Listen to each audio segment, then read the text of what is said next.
Hey everybody, this is Jonathan Kiley with FlySkins.com. Today I'm going to demonstrate how to use the slow roller tail.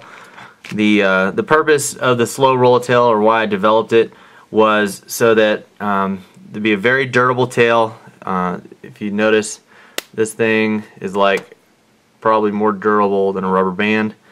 And the cool part is, after experimenting with multiple thicknesses, I've realized that certain thicknesses, certain sizes work very well. There's a lot of action, and the cool part is you can move it. The reason why it's called the slow Rolla is because you can move it very slow through the water, and it has a lot of action, and I'll actually demonstrate that at the end of this video.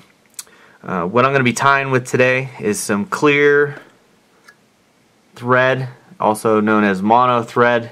It's a 3/0 size. I'm going to use some .25 lead wrap for the body. I'm going to make a worm, essentially, out of this tail. It's very effective. I've used it for bass so far. I've loaned it out some buddies, some tails, made them some demonstration or test flies, essentially, with this tail prior to actually making it a product. Little bit of R&D there. It didn't take much. Basically, it was really quick. The tail was very successful, and it can be used in multiple different applications.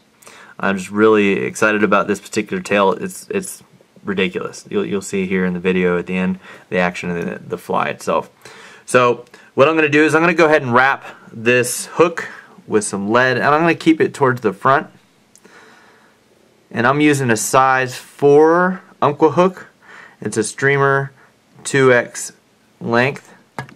I'm going to cut off my excess here. One thing that I want to do, especially when I created this particular fly, this is one of my favorite flies now, especially for a worm pattern, is that in the back side, what I do is I add some foam. And that foam and the lead actually helps it stay in the upright position, and the tail kind of stays upward, which is kind of neat. Real worms in the water, or when you're worming, let's say you're using traditional tackle, that's kind of how they work.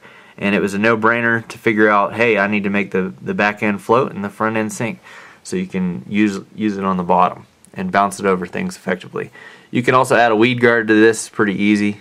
I'm not going to demo it in this video. I can do that later. I'm going to wrap my mono thread. I'm going to go back and forth a couple times because I'm going to actually dub over this, and I want to make sure my dubbing doesn't slip in between the lead wraps here. I'm going to go back, and this is where I'm going to tie in my tail. One of the tricks using this particular tail is make sure that you tie it in and fold it over at some point, or have adequate amount of pressure on it. Because if there's a short strike and he pulls it, it's stretching thin, so it can actually slide out. So you just got to make sure that you tie it in properly. There's a larger fat end here, and this is where you tie it in. And you can actually stretch it and then tie that little tab back again.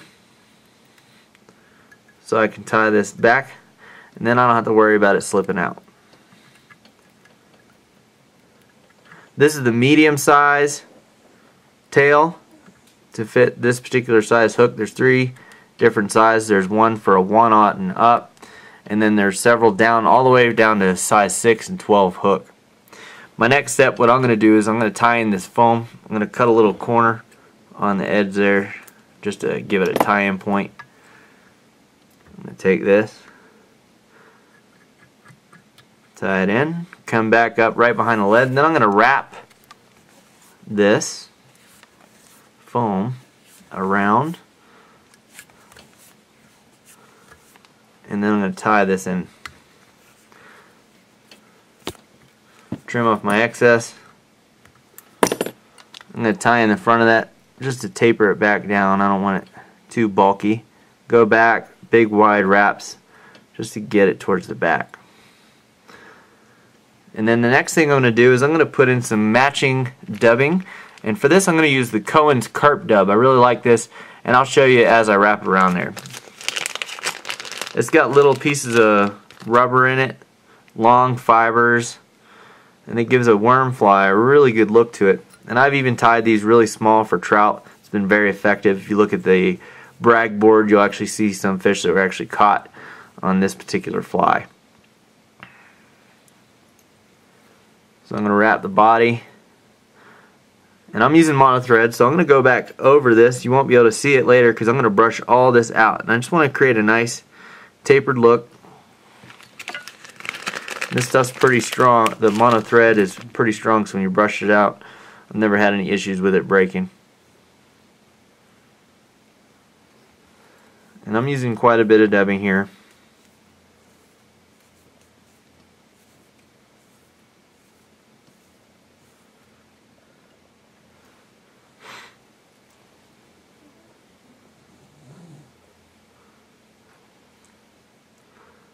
It's got long fibers, so you got to work with it a little different than you do your normal dub. And I'm going to try and, if you notice, I'm tapering back down. It's got a big fat body, but that's fine. There's plenty of gape left in that hook. It's not really an issue, especially towards the front. It's a long hook. I'm going to put a little more in the front here. And then what I'm going to do, on the very tip, I don't know why I do this, but I do like to do it. I add a little bit of the UV red trout ice dub to the very front. Gives a little shiny hot spot right on the very tip there.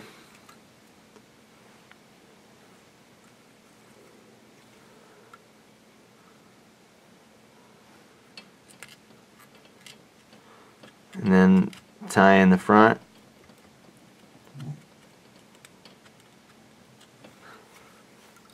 Whip finish.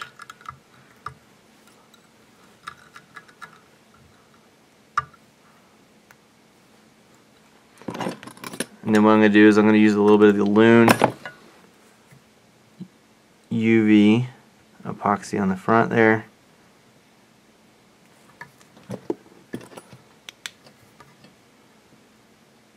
And then I'm going to come back in with a toothbrush, and I've got a little Velcro on the toothbrush on the back side here.